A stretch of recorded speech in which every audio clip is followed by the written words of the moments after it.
Hello दोस्तों, मैं आपका भाई, आपका सर, आपका शिक्षक पंकज प्रजापति एक बार फिर से स्वागत करता हूँ आप सभी का इस विश्वसनीय प्लेटफॉर्म लाइव क्लासेस पे। तो भाई आज हम पढ़ने वाले हैं जो हमारा चैप्टर चल रहा है जीवन की उत्पत्ति। इस पे लेक्चर नंबर क्या है? 6 है। ठीक है, लेक्चर नंबर 6 और अध्याय नंबर भी 6 है। ठीक है, 6 है ना। सिक्सर के मारब सिक्सर के 6 गोली छाती मेरे। ठीक है, तो आज 6 पढ़ने वाले हैं। तो दमदार से सर होने वाला है जिसमें जीवन की उत्पत्ति पे आज जो उसका चरण चल रहा था, चरण को समाप्त करने वाले हैं, है ना। फिर चलेंगे क्या, कैसे, वैज्ञानिकों का थोड़ा थोड़ा मत रहेगा, फिर उसके साथ ही ये चैप्टर एंड हो जाएगा, है ना। तो चलिए स्टार्ट करते बिना देरी किए अपने इस टॉपिक को। तैयार हो आप सभी? चलिए चलिए स्टार्ट करते हैं। ठीक है, ठीक। तो 7वां चरण है ना। इसके पहले कि मैं थोड़ा सा पीछे पे चले जाऊं कि इससे पीछे क्या पढ़े थे भाई, तो हम लोगों ने पढ़ा था क्या? छठा चरण, है ना। छठा चरण जिसमें साइनोबैक्टीरिया को पढ़े थे। ठीक है, छठा चरण में जो भी था मतलब साइनोबैक्टीरिया, प्रकाश संश्लेषी, रसायन संश्लेषी, है ना, इन सबको पढ़े थे। ठीक है, रसायन संश्लेषी मतलब कैसे जीवन की उत्पत्ति हुई, इस पे मत पे। ठीक है, यहाँ तक सब पढ़ लिए थे। तो हमको पढ़ना क्या था भाई? 7वां चरण, है ना। क्या पढ़ना था जी? 7वां चरण। आई होप यहाँ तक आपको कंप्लीट होगा, है ना जी। हाँ हाँ, कंप्लीट ही होगा। दिक्कत ही और क्या है? ठीक है, और कोनो दिक्कत नहुन बा हो नहीं बा। ठीक, कौन टॉयलेट पेन?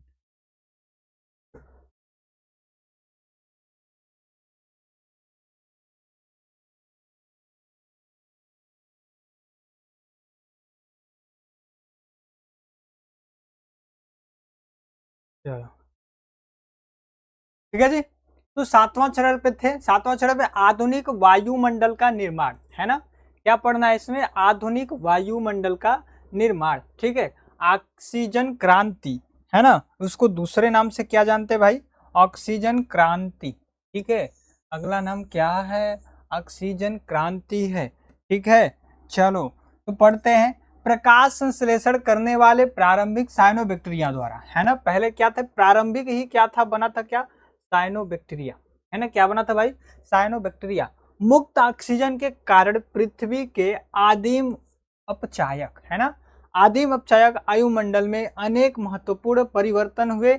इन परिवर्तनों को ऑक्सीजन क्रांति कहते हैं, है ना। क्या बोलते हैं भाई? ऑक्सीजन क्रांति बोलते हैं। यानी आदिम अपचायक थे, पुराने अपचायक, सॉरी, वायुमंडल में अनेक महत्वपूर्ण परिवर्तन हुए। इन परिवर्तनों को ऑक्सीजन क्रांति कहते हैं। ठीक है, क्या बोला जाता है? इन परिवर्तनों को ऑक्सीजन क्रांति बोला जाता है। क्लियर है बातें? चलो अगला पॉइंट है क्या? मेथेन ऑक्सीकरण, है ना। उस ऑक्सीजन का ऑक्सीकरण होना चालू हुआ, उस ऑक्सीजन क्रांति का निर्माण होना चालू हुआ। तो उसमें पहला पॉइंट आता है क्या? मीथेन ऑक्सीकरण, है ना। क्या आता है जी? मीथेन ऑक्सीकरण। ठीक है, मीथेन ऑक्सीकरण में क्या है कि आदिम, है ना, आदिम का क्या अर्थ है? पुराना। आदिम वायुमंडल में मीथेन, है ना, यानी CH4, मीथेन तथा अमोनिया, है ना, NH3। ठीक है, क्या? अमोनिया गैस अधिक मात्रा में थी, है ना। आदिम मतलब पुराने वायुमंडल में, हमारे इस वायुमंडल में मीथेन और अमोनिया बहुत अत्यधिक थी, अधिक मात्रा में थी। तो ऑक्सीजन ने मीथेन का ऑक्सीकरण करके उसे कार्बन डाइऑक्साइड तथा जल में परिवर्तित कर दिया। देखो भाई क्या कर दिया, उसे परिवर्तित करके किस में बदल दिया भाई? CO2 प्लस H2O में, है ना। यानी कि क्या? कार्बन डाइऑक्साइड और जल में परिवर्तित कर दिया। किसको? अमोनिया को, है ना, अमोनिया को। ठीक है, ठीक है, चलो। तो बनी हुई CO2 का उपयोग करके प्रकाश संश्लेषण में होने लगा। यानी कि जो हमारा बना था, अब जैसे कि मीथेन ऑक्सीकरण में क्या हुआ? मीथेन को परिवर्तित करके कार्बन डाइऑक्साइड और जल बना दिया गया। तो इस कार्बन डाइऑक्साइड का उपयोग करने में प्रकाश संश्लेषण की क्रिया में सहायता होने लगी, है ना। वो लोग क्या इसको प्रयोग करने लगे। ठीक है, यानी पेड़ पौधे जो प्रकाश संश्लेषण करते थे इस CO2 का प्रयोग करने लगे थे। क्लियर है? चलो ठीक है, इतनी बातें क्लियर। ठीक, आगे इस पे चलते हैं। दूसरा क्या है? अमोनिया ऑक्सीकरण, है ना। क्या है भाई? अमोनिया ऑक्सीकरण।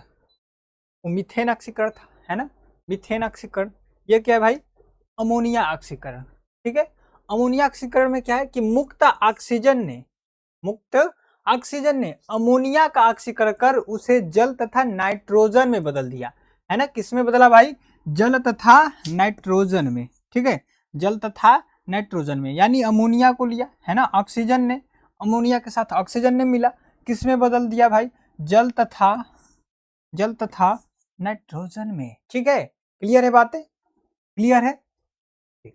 चलो आगे आता है क्या? आधुनिक ऑक्सीकरण वायुमंडल का निर्माण। आधुनिक ऑक्सीकरण जिसमें क्या हुआ भाई? वायुमंडल का निर्माण हुआ, वायुमंडल का निर्माण हुआ। तो मीथेन और अमोनिया की मात्रा कम होने से आदिम अपचायक, जैसे क्या हुआ? वायुमंडल धीरे धीरे ऑक्सीकारी वायुमंडल में परिवर्तित हो गया। ऑक्सीकारी का अर्थ है कि ये वायुमंडल था जो इसमें ऑक्सीजन युक्त होने लगे, धीरे धीरे कैसा बन गया?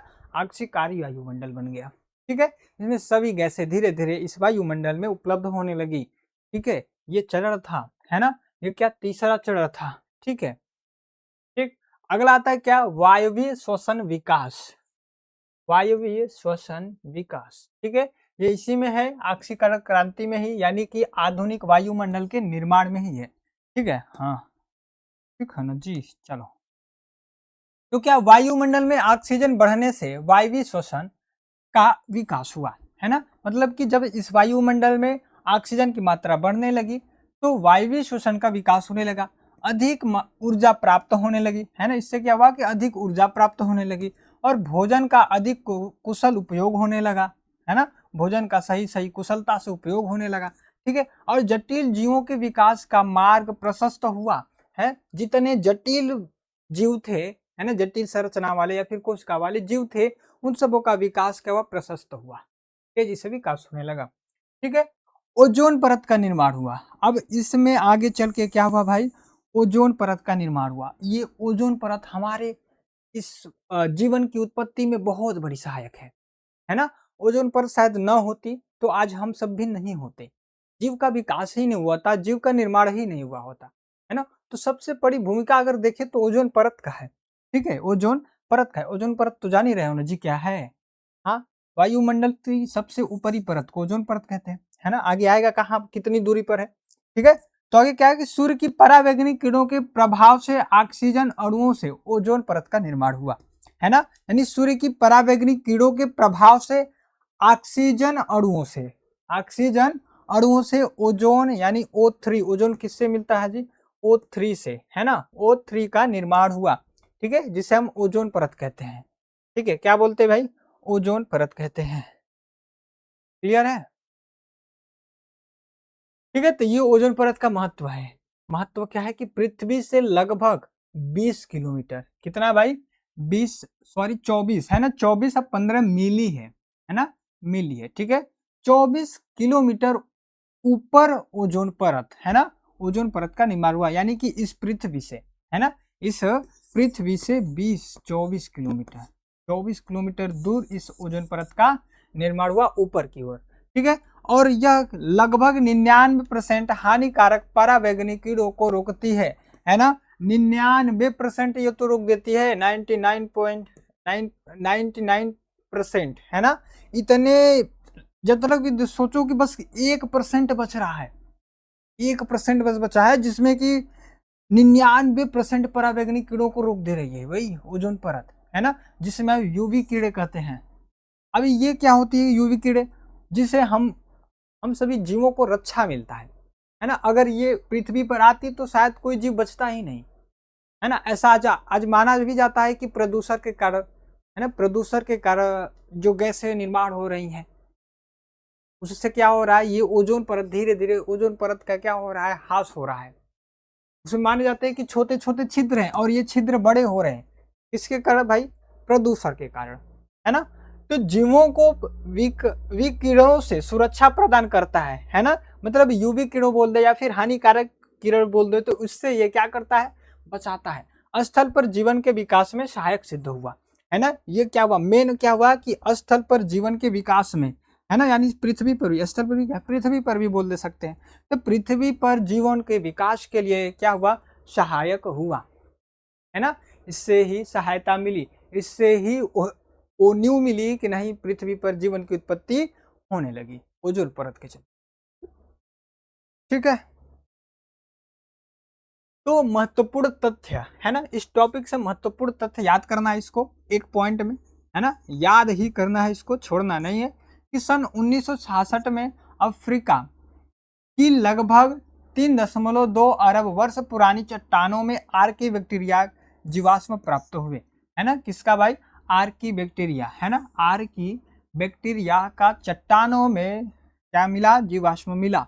ठीक है, अगला है क्या कि भारत में बीरबल साहनी पुरावन, है ना, पुराण स्तति, ठीक है, भारत के बीरबल साहनी पुराण स्तति संस्थान यानी लखनऊ से लगभग 290 करोड़ वर्ष पुराने, 290 वर्ष करोड़ पुराने क्या मिला, साइनोबैक्टीरिया का जीवाश्म मिला। ठीक है, जीवाश्म मिला। अगला क्या है कि पश्चिम ऑस्ट्रेलिया से भी तंतुमय, है ना, कैसा मिला भाई, फिलामेंट्स में यानी तंतुमय तथा कॉलोनी बनाने वाले सूक्ष्म जीवों के जीवाश्म प्राप्त हुए।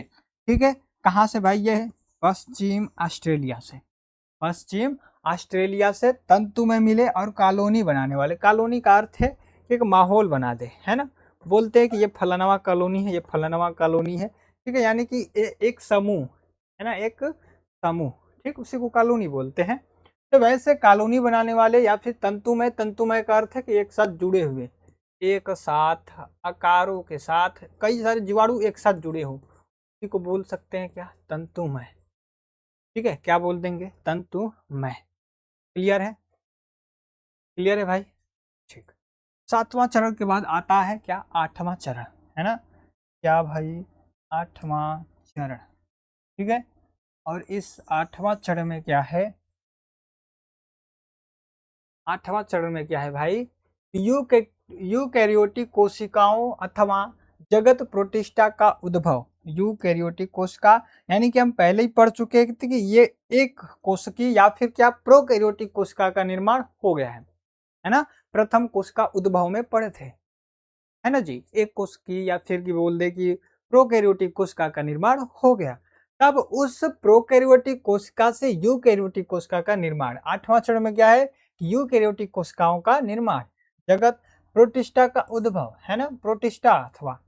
ठीक है, तो इसमें क्या है कि वायुमंडल में ऑक्सीजन की मात्रा बढ़ने पर लगभग 1.5 अरब वर्ष पूर्व, है ना, 1.5 अरब वर्ष पूर्व प्रोकैरियोटिक कोशिकाओं से यूकैरियोटिक कोशिकाओं का निर्माण हुआ, है ना, निर्माण हुआ। इनसे एक कोशिकी यूकैरियोटिक जीव बने जिन्हें अर्नस्ट हैकल ने जगत प्रोटिस्टा में रखा, है ना, किसमें रखा भाई, जगत प्रोटिस्टा में, जो किंगडम है, जगत है, उसमें प्रोटिस्टा वाले में रख दिया इसको, है ना। यानी कैसे पहले जीव बने भाई, कैसे बने, इस यूकैरियोटिक कोशिका से, है ना, यूकैरियोटिक कोशिका से, सॉरी प्रोकैरियोटिक, है ना, प्रोकैरियोटिक कोशिका से, प्रोकैरियोटिक कोशिका से कौन सी कोशिका बनी, यूकैरियोटिक, है ना।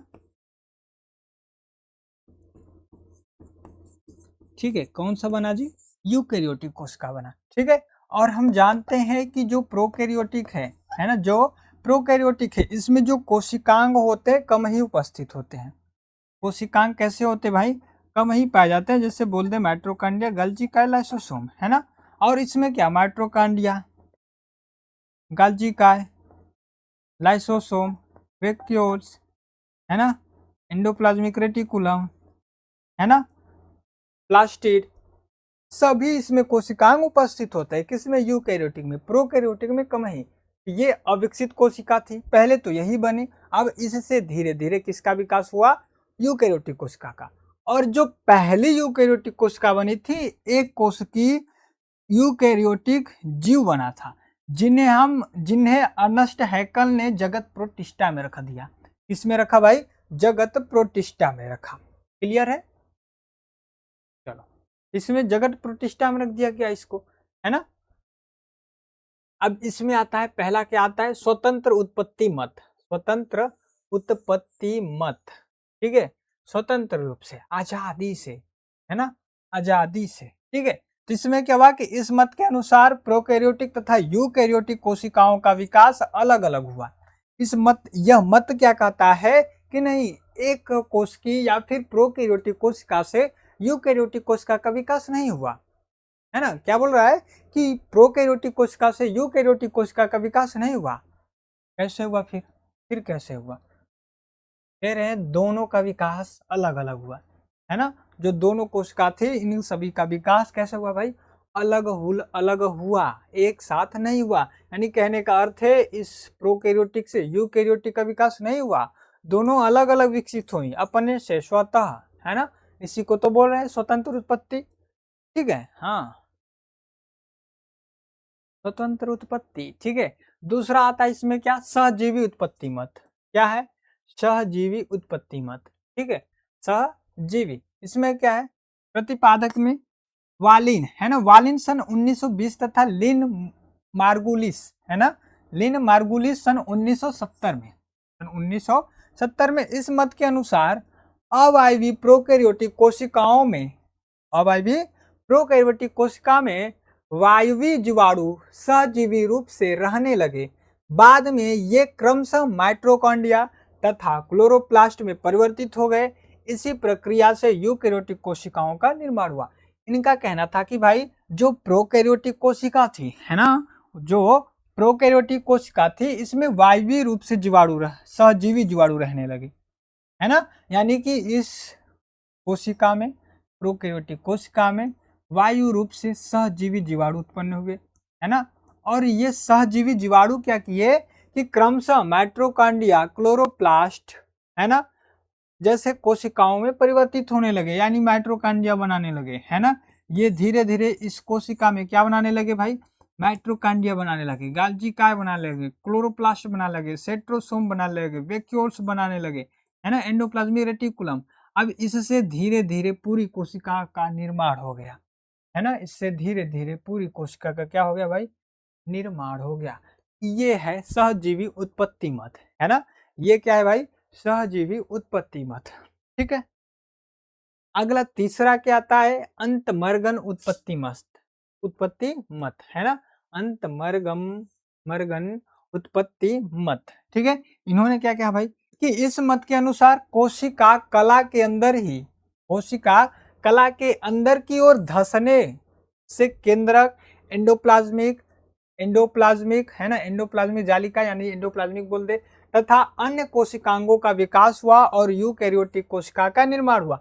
ये कह रहे हैं भाई कि ये जो कोशिका थी यूकैरियोटिक कोशिका थी, है ना, प्रोकैरियोटिक है ना, प्रोकैरियोटिक जो कोशिका थी ये अंदर की ओर धंसने लगी, समझ रहे हो, है ना। ये एक कोशिका अंदर की ओर धंसी, है ना, अंदर की ओर धंसी। इससे केंद्रक था, केंद्रक विभाजित होकर के एंडोप्लाज्मिक रेटिकुलम बना दिया, है ना, रिक्तिका बना दिया, गाल्जी काय बना दिया, माइटोकॉन्ड्रिया बना दिया। यानी कि इस केंद्रक के धंसने से इस केंद्रक का विभाजन हुआ और ये केंद्रक विकसित होकर के अनेक कोशिकांग बना दिया। ये कहते हैं हमारे कौन से भाई? अंतर्मर्गन, है ना, अंतर्गर्मन उत्पत्ति मत। ये कहता है कि नहीं ऐसे हुआ विकास, अंतर्गर्मन, ठीक है। अंतर्गर्मन समझ आया भाई? अंतर्गर्मन उत्पत्ति मत माने कि इसमें क्या हुआ कि जो केंद्रक था वो धंसने से कोशिका के विभाजित होकर के अनेक कोशिकांगों का निर्माण कर दिया। कोशिकांग समझ रहे हो ना जी? हाँ, कोशिकांग का अर्थ है कि इस कोशिका में उपस्थित अंग, है ना, इस कोशिका यानी कोशिकांग, कोशिका का अंग, है ना, कोशिका का अंग, यानी कि इस कोशिका में धंसने से जो अंगक बन रहा है उसी को बोल रहे हैं कोशिकांग, ठीक है। उसको वाले क्या बोल रहे हैं? कोशिकांग बोल रहे हैं। ओके ओके भाई, चलो आगे आता है। अब बात आती है, ये 8वां चरण भी खत्म हुआ हमारा, है ना। यानी कि हम इस 8वें चरण में पढ़े कि पहले जान रहे थे कि यूकैरियोटिक कोशिका से, है ना, यूकैरियोटिक कोशिका से भाई प्रोकैरियोटिक कोशिका का उत्पन्न हुआ, है ना। यूकैरियोटिक कोशिका से प्रोकैरियोटिक कोशिका उत्पन्न हुई, ठीक है, ये बात पढ़े। और अगला पढ़े कि स्वतंत्र उत्पत्ति मत, इसमें बताया गया कि नहीं यूकैरियोटिक कोशिका स्वतः उत्पत्ति हुई, अपने से हुई, और प्रोकैरियोटिक कोशिका भी अपने से बनी, है ना, दोनों अलग अलग अपने से बनी।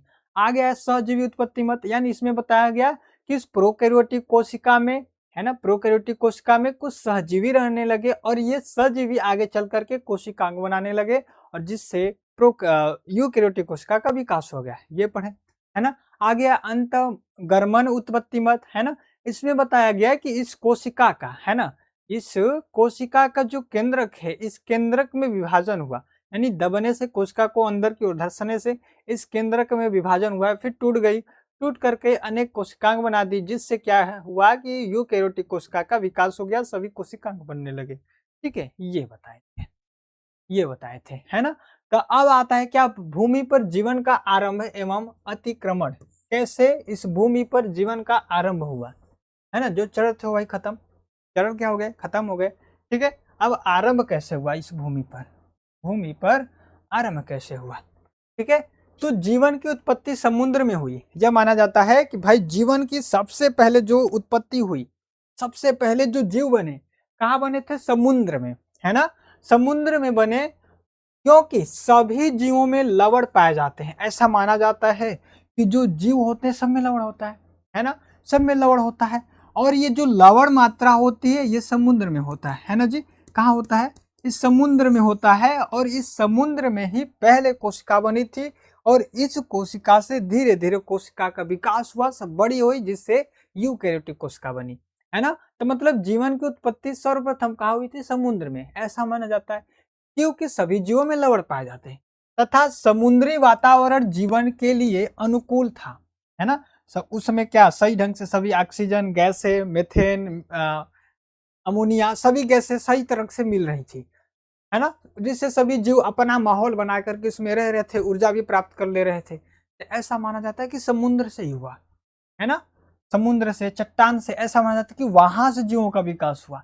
ठीक है, प्रारंभिक जीव समुद्री चट्टानों तथा सीमित थे, है ना, मतलब कि प्रारंभ में जो जीवित थे समुद्र में ही थे और चट्टान तक सीमित थे, समुद्र में पाए जाते थे और चट्टानों तक, उसके आगे नहीं थे, उसके आगे कोई जीव नहीं मिला था। लेकिन बाद में मीठे जल तथा स्थल पर भी फैल गए या फिर पाए लगने लगे, है ना। जैसे कि हम आगे पढ़े थे कि जीवों में धीरे धीरे क्या हुआ कि भूखमरी होने लगी, भोजन की कमी पड़ने लगी, तो सभी जीव भोजन की तलाश में आगे बढ़ने लगे, जिससे उनका विकास हो गया, है ना जी। जैसे कहते हैं कि जीव जब तक आगे न बढ़े तब तक विकास होने वाला नहीं है, हम जब तक कदम आगे नहीं उठाकर रखेंगे तब तक हम आगे नहीं बढ़ेंगे। तो बात तो सत्य है, कहीं कहीं कहीं ना कहीं ये क्या है, सत्य है कि जब तक ये जीव उस भोजन के तलाश में आगे बढ़े और उससे उनका विकास हो गया, तो बाद में ये जो जीव है समुद्र के साथ साथ, चट्टान के साथ साथ कहाँ मिलने लगे भाई, मीठे जल में, स्वस्थ जल में और स्थल पर भी मिलने लगे, है ना, स्थल पर भी मिलने लगे या फिर फैल गए।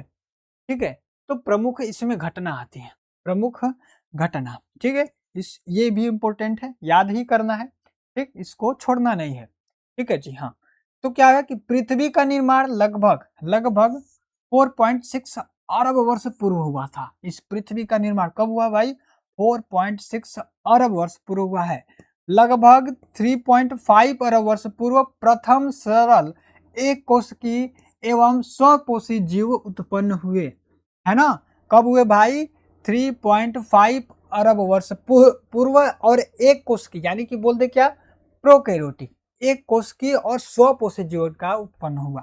ठीक है, और लगभग 2 अरब वर्ष पूर्व बहुकोश की, है ना, क्या बना भाई, 3 के बाद 2 अरब वर्ष पहले क्या बना, बहुकोश की जीव बना। जैसे कि उसमें क्या आया, प्रोटोजोआ और स्पंज, सिलेंटेटे आदि का विकास हुआ, है ना। इसमें क्या, बहुकोश की जीव में आ गए। और लगभग 50 करोड़ वर्ष, है ना, 50 करोड़ वर्ष पूर्व अलवड़ी जलीय जीव तथा मछलियों का विकास हुआ, है ना, अलवड़ी जीवी और मछलियों का क्या हुआ, इसमें विकास हुआ। और लगभग 35 करोड़ वर्ष पूर्व स्थलीय पौधे जैसे फर्न, है ना, पौधे, फर्न तथा उभयचरों का विकास हुआ, है ना। इसमें उभयचर का समझ रहे हो अर्थ, हाँ, यानी सभी जगह पाने जाने वाले, है ना, और पौधे, फर्न, इन सबों का, स्थलीय जीव, है ना, इन सबों का क्या हुआ, विकास हुआ। इसके बाद जिम्नोस्पर्म, है ना, सरीसृप, पक्षी, स्तनधारी तथा विभिन्न स्थलीय जीवों का विकास हुआ और जीवन का पृथ्वी पर व्यापक प्रसार हुआ। ठीक है, अब यहां से माना जाता है कि इस तरह से धीरे धीरे क्रम अनुसार, है ना, क्रम अनुसार जीवों का विकास हुआ और धीरे धीरे इस पृथ्वी पर जीवन की उत्पत्ति हो गई। यानी धीरे धीरे इस जीव को उत्पत्ति हुआ जिसमें हम सभी आज मानव के रूप में यहाँ तक पहुंचे, है ना। आगे पढ़ेंगे कि आखिर मानव का विकास कैसे हुआ, है ना। ये तो था जीवन की उत्पत्ति। क्या थी? जीवन की उत्पत्ति, जीव कैसे आए। अब जीव के साथ साथ तो भाई मानव एकदम प्रचलित है ना। मानव क्या है? प्रचलित है, एकदम विकसित है। ठीक है, तो इस जीव का विकास, इस मानव का विकास कैसे हुआ? ठीक है, हम सब भी जानवर है ना जी। हाँ, जानवर है, और जानवर में सबसे विकसित जानवर, माइंड वाले जानवर, है ना। हाँ, तो इसका विकास कैसे हुआ इसको आगे देखेंगे। ठीक है जी, क्लियर है बात? बात क्लियर है? क्लियर है बात? ठीक है, आई होप कि आपको हर एक कंसेप्ट, हर एक टॉपिक अच्छे से क्लियर होगा। आप अगर यहाँ तक बने रहे, वीडियो अच्छा लगा, समझ में आया है, तो एक छोटा सा कमेंट और वीडियो को लाइक शेयर, और चैनल पे पहली बार आए हैं तो सब्सक्राइब जरूर करिएगा। तो मिलते हैं अगली वीडियो में, तब तक के लिए